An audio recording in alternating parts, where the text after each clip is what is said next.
Honestly, Nina, what have you ever actually accomplished? You're 32 years old with no husband, no kids, just that little freelance job. You're basically useless to this family. My Uncle Carl said this at the family reunion in Phoenix, Arizona, in front of 43 relatives gathered in my parents' backyard for the annual 4th of July celebration. He said it loudly, clearly, like he was stating an obvious fact everyone already knew. And instead of anyone defending me, people laughed. Actually laughed. My cousin Jessica nodded in agreement. My Aunt Marlene sighed like she felt sorry for my parents for having such a disappointing daughter. Even my own mother looked away, embarrassed, like Uncle Carl had just voiced something she'd been thinking for years. I set down my plate of potato salad very carefully, looked directly at Uncle Carl, and said in a voice so calm it surprised even me, "You're right. I am useless to this family. So I guess you won't miss me when I'm gone." I walked into the house, grabbed my purse and car keys, and drove away from that reunion. And I never went back. Not to the reunion. Not to family dinners. Not to phone calls or text messages or desperate voicemails that started coming 3 days later when they realized I wasn't just taking a break. I was gone. Completely, permanently gone. My name is Nina Castellano, and if you're watching this, stay with me. Because the family that called me useless at a reunion was about to discover exactly how much their lives had been held together by the woman they dismissed. And when they tried to find me, they'd learn I'd vanished so thoroughly, it was like I'd never existed at all. Let me take you back so you understand what led to that moment. I'm the middle child of 3 in a large Italian-American family from Phoenix. My older brother, Tony, is a corporate lawyer, successful, married, 2 kids, the golden son who could do no wrong. My younger sister, Gina, is a dental hygienist married to a contractor, traditional, gave my parents grandchildren early, the perfect daughter who fulfilled every expectation. And then there's me. Nina. The one who went to art school instead of business school. The one who became a freelance graphic designer instead of getting a real job with benefits. The one who's still single at 32 because I haven't found someone worth marrying. The one who doesn't have children because I'm focused on my career. The disappointment. The black sheep. The useless one. Except I wasn't useless. Not even close. But my family had never bothered to look closely enough to see what I actually did, how much I actually contributed, how much of their lives ran smoothly specifically because of me. For the past 8 years, I'd been the family's invisible support system. My parents' mortgage? I'd been paying half of it for 6 years, quietly, through automatic transfer, because my father's construction business had struggled after the 2008 recession and never fully recovered. That's $2,400 a month. $172,800 over 6 years. My brother Tony's successful law practice? I designed his entire brand identity, his website, all his marketing materials, and maintained his online presence. For free. Because that's what family does. The work I'd done for him would have cost $50,000 if he'd hired a professional agency. My sister Gina's wedding 3 years ago. I'd coordinated the entire thing because the wedding planner she'd hired was incompetent.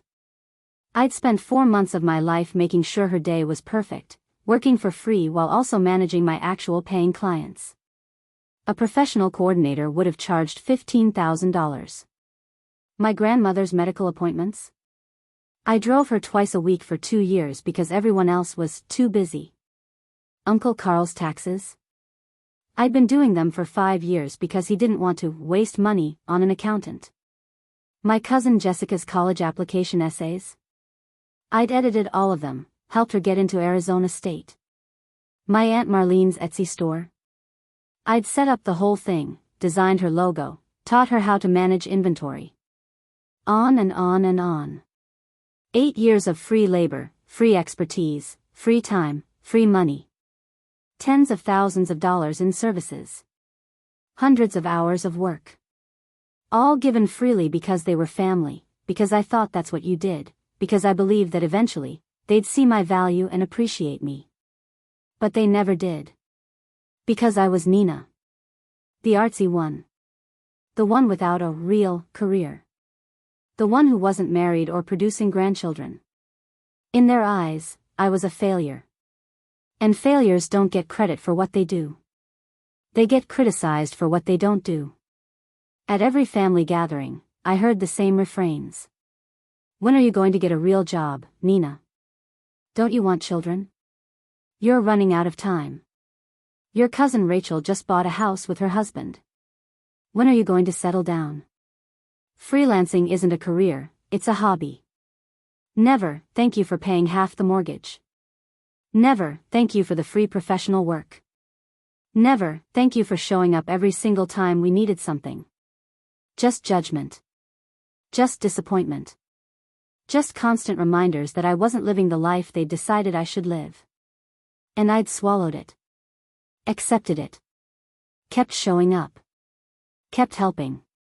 Kept hoping that one day, they'd see me. Really see me. That 4th of July reunion was the breaking point. I'd driven 4 hours from my apartment in Scottsdale to Phoenix for the gathering. I'd brought an expensive one I could barely afford. I'd worn the dress my mother had said looked more appropriate than my usual style. I'd shown up ready to be the supportive daughter, sister, niece, cousin. Ready to smile through the passive-aggressive comments and prove I was still part of the family. And Uncle Carl had called me useless. In front of everyone. And they'd laughed. So I'd left. Drove back to Scottsdale, went into my apartment, and made a decision. I wasn't going to fight for people who would never appreciate me. I wasn't going to keep proving my worth to people who'd already decided I was worthless. I was just going to leave. Completely. And let them figure out what useless actually looked like when the useful one disappeared. That night, I opened my laptop and started making changes. I canceled the automatic payment to my parents' mortgage. Set it to stop after the July payment. They'd have to figure out the other $2,400 a month themselves starting in August. I logged into Tony's website hosting account, which was under my name and credit card, and canceled it. Set to terminate at the end of the month. His entire online presence would vanish in 3 weeks unless he figured out how to rebuild and pay for it himself. I blocked every family member's number. All of them. Parents, siblings, aunts, uncles, cousins. 47 contacts blocked in 15 minutes. I created a new email address. Updated my important accounts. Let the old email, the one everyone had, fill up with messages I'd never read. I deactivated my Facebook, Instagram, and LinkedIn. Not deleted, deactivated. So I could still use them under different privacy settings, but my family couldn't find me, contact me, or see what I was doing. I called my landlord and asked about breaking my lease early. Turns out, I could do it with 60 days notice and a fee. Done. I was moving. Not just to a new apartment. To a new city. Somewhere they'd never think to look for me. Over the next 2 weeks, I methodically erased myself from their lives. Every connection, every thread, every way they'd relied on me, gone. And I documented everything. Every payment I'd made, every hour I'd worked for free, every favor I'd done. Not because I wanted revenge, but because I wanted to remember. To validate myself. To have proof that I hadn't been useless. They'd just been blind. On July 17th, 2 weeks after the reunion, I got a call from an unknown number. I answered, thinking it might be a client. It was my mother. Nina, what's going on? Your father tried to pay the mortgage and the bank said we're short. Did you forget to make your payment? No, I said calmly. I didn't forget. I stopped paying. I'm not contributing to the mortgage anymore. There was a long silence. Then, what do you mean you're not contributing? Nina, we have an agreement. We had an arrangement where I voluntarily paid half your mortgage for 6 years. That arrangement ended when Uncle Carl called me useless in front of the entire family and nobody defended me. I'm done subsidizing people who don't respect me. Nina, we can't afford the full mortgage on our own. You know that. Then you'll need to figure something out. Downsize. Refinance. Sell. That's not my problem anymore. I'm not your backup plan. You're being childish. This is about one comment at a party. This is about 8 years of being treated like I don't matter. Uncle Carl's comment was just the final confirmation. Goodbye, Mom. I hung up. Blocked that number too. And went back to packing. Over the next month, the attempts to contact me escalated. My parents tried 17 different numbers. Tony showed up at my apartment 3 times, but I didn't answer the door. Gina sent letters to my address. Uncle Carl, of all people, tried to friend me on a new Facebook account he'd created just to reach me. But I was already gone. Not just emotionally. Physically. On August 1st, I moved to Portland, Oregon. A city I'd always wanted to live in, a city where none of my family had connections, a city where I could start completely fresh. I'd landed a job before I even moved, art director at a boutique marketing agency, $95,000 a year plus benefits. A real job with a title my family might have respected if they'd known about it. But they didn't know. They didn't know anything about my life anymore.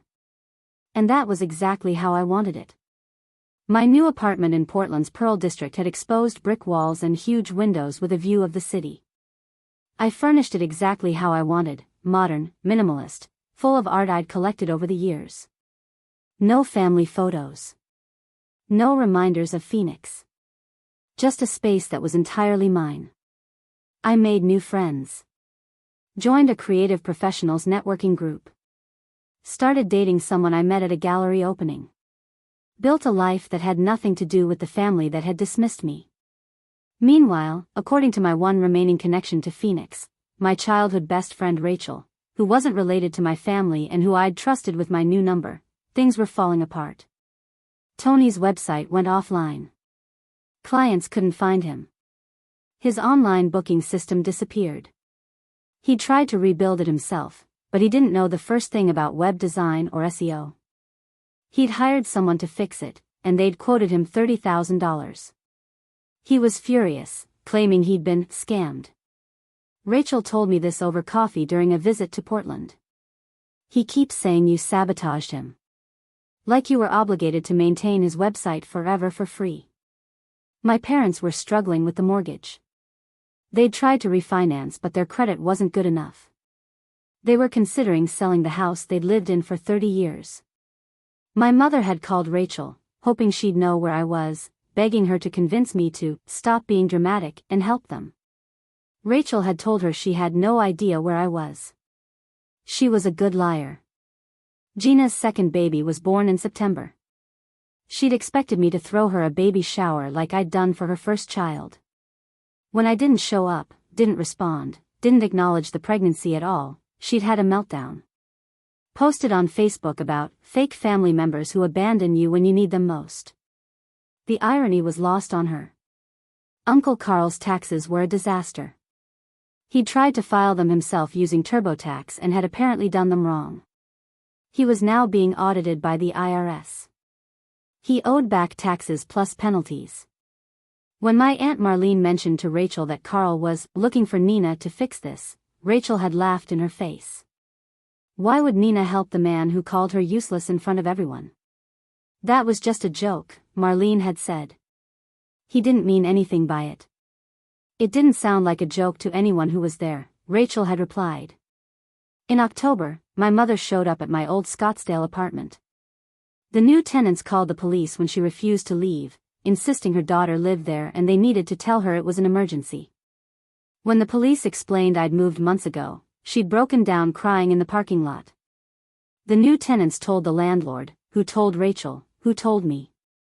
Your mom's convinced something terrible happened to you, Rachel said during one of our phone calls. She thinks you're in danger or having a mental breakdown. She filed a missing persons report. I'm not missing. I'm just gone. There's a difference. I know. But Nina, they're imploding. Your dad might lose the house. Tony's practice is struggling. Gina's overwhelmed with 2 kids and no family support. They're finally realizing how much you did. Good, I said without sympathy. They had 8 years to realize it while I was actually there helping them. They called me useless instead. This is just them facing the consequences of their own words. Do you think you'll ever go back? Ever talk to them again? I don't know, I said honestly. Right now, I don't want to. I'm happy here. I have a life that doesn't revolve around people who don't appreciate me. Why would I go back to that? In November, I got promoted. Senior art director, $115,000 a year. My boss told me I was the best hire they'd made in 5 years. I was managing a team, leading major client projects, being recognized and valued for exactly the skills my family had dismissed as not a real career. That same month, my parents' house went into foreclosure proceedings. They'd missed 3 mortgage payments. Tony had tried to help financially, but between his struggling practice and his own mortgage and kids, he couldn't cover the gap I'd left. They were going to lose the house. Part of me felt guilty. A small part. The part that had been trained for 32 years to feel responsible for everyone else's problems. But the larger part, the part that had been called useless and laughed at, felt nothing but cold satisfaction. They'd had options. They could have apologized. They could have acknowledged what I'd contributed. They could have reached out with genuine remorse instead of anger that I'd stopped being useful. They'd chosen pride instead. And pride was expensive. In December, I got an unexpected letter. It was forwarded from my old Scottsdale address to my new Portland one. Somehow my mail forwarding was still active. The envelope was addressed in my grandmother's handwriting. I almost threw it away. But curiosity got the better of me. I opened it. Dear Nina, I know you don't want to hear from the family right now. I know what happened at the reunion was hurtful. I'm writing because I'm the only one brave enough to admit the truth. We were wrong. Not just Carl with his stupid comment, but all of us. We took you for granted. We treated your kindness like it was obligatory and your contributions like they were invisible. We called you useless when you were the most useful person in this family. And now that you're gone, everything is falling apart, and we finally see what we lost. I'm not writing to ask you to come back. I'm writing to say I'm sorry. Really, truly sorry. You deserved better from us. You deserve to be celebrated, not criticized. Whatever you're doing now, wherever you are, I hope you're happy. I hope you're surrounded by people who see your worth. Because we didn't. And that's our failure, not yours. I love you, sweetheart. I'm proud of you. I should have said it more when you were here. Grandma Rose. I read it 3 times. Then I cried. Not sad tears. Complicated ones. Because this was the acknowledgement I'd wanted for 8 years. But it came from the one person who'd actually always been kind to me, who'd never called my career a hobby or my choices wrong. Grandma Rose had always defended me, quietly, in small ways. I called her. Used my new number. She answered on the second ring. Grandma, it's Nina. She gasped. Oh, sweetheart. Thank God. Are you okay? Where are you? I'm in Portland. I'm fine. Better than fine, actually. I got your letter. I meant every word. Nina, watching this family fall apart without you has been like watching a building collapse. Everyone running around blaming each other, but nobody admitting the real problem. You were the foundation, and we cracked it until you left. They called me useless, Grandma. I know. And we were all silent. That's just as bad. I'm ashamed of myself for not speaking up. Carl's an idiot, but I should have defended you. They all should have. We talked for an hour. I told her about my job, my apartment, my new life. She told me about the family chaos, not to guilt me, but because I'd asked. She didn't beg me to come back. Didn't ask me to help fix things. She just listened. Apologized. Told me she loved me. Do you think you'll ever forgive them? She asked toward the end of the call. Maybe someday, I said. But forgiveness doesn't mean reconciliation. I can forgive them for taking me for granted and still choose not to be in their lives. They taught me I was useless. I'm just living accordingly. You were never useless, sweetheart. You were undervalued. And that's entirely different.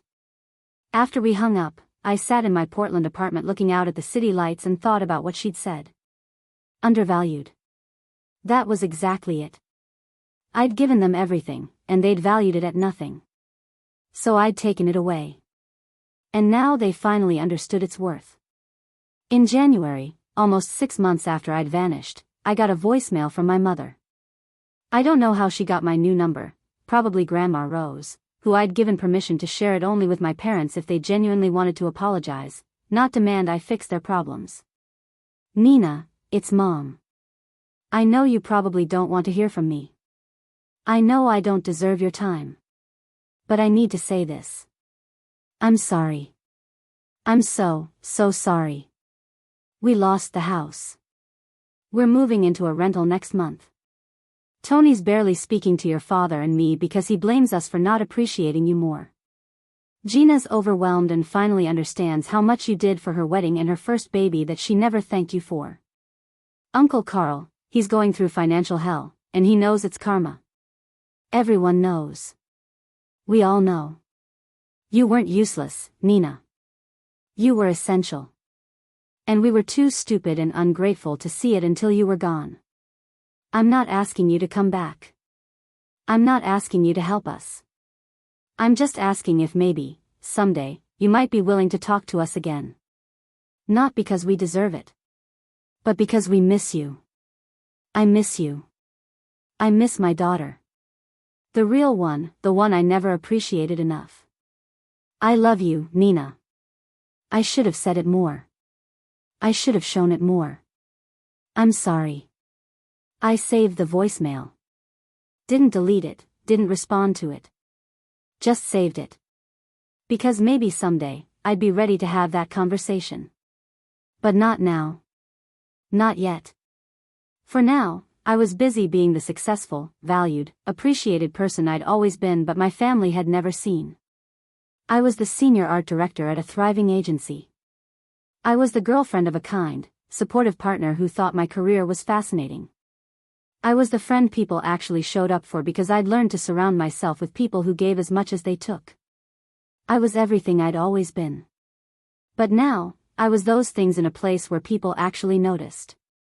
My name is Nina Castellano. My family called me useless at a reunion. So I vanished the next day, erased myself from their lives completely, and let them discover what useless actually felt like when the person who'd been holding everything together stopped showing up. They lost their house. Their websites. Their support system. Their free labor. Their safety net. Everything I'd been providing quietly, invisibly, for 8 years. And only when it was all gone did they finally understand what they'd had. I'm not useless. I never was. I was just surrounded by people too blind to see what I was worth. And when I removed myself from their sight, they finally looked. But by then, I was already gone. Living a life they'll never be part of unless I decide they've earned their way back into it. And maybe they will. Someday. Maybe my mother's apology will turn into genuine changed behavior. Maybe my family will learn to value people before they lose them. Maybe I'll forgive them. But for now, I'm exactly where I need to be, far away from people who made me feel small, surrounded by people who make me feel seen. The family that called me useless taught me the most valuable lesson of all, that you don't owe people your presence just because you share their blood. Sometimes the most powerful thing you can do is simply walk away and let them miss you.